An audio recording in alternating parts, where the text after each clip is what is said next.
The city of Pataskala is urging people living in the community to remember 3 simple numbers. They are 211.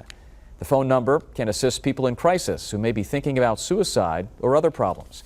As 10 TV's Kevin Landers explains right now, tragic events recently in the city have the mayor and others hoping a single phone call may help others avert crisis and perhaps save their lives as well.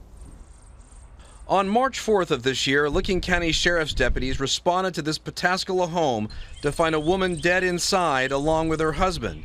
It's murder-suicides like this that social workers say may be avoided in the future if people in crisis would simply call 211.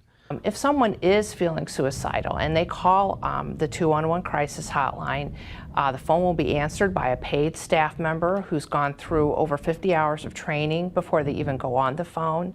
Pathways of Central Ohio operates the 211 call center for Licking and Knox counties.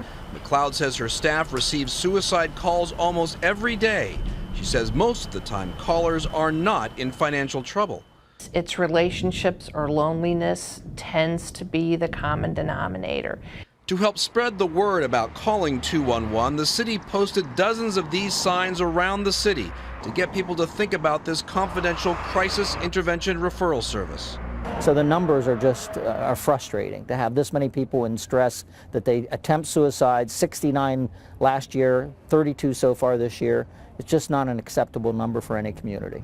The mayor hopes people will think about 211 just like they do 911 when they call for an emergency. The goal, he says, is to get people the help they need immediately before their crisis becomes too much for them to handle.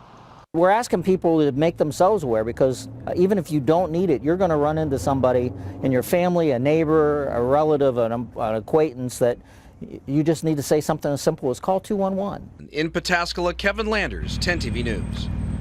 Now, as part of its citywide 211 campaign, police officers are passing out 211 cards with people they interact with who are in crisis.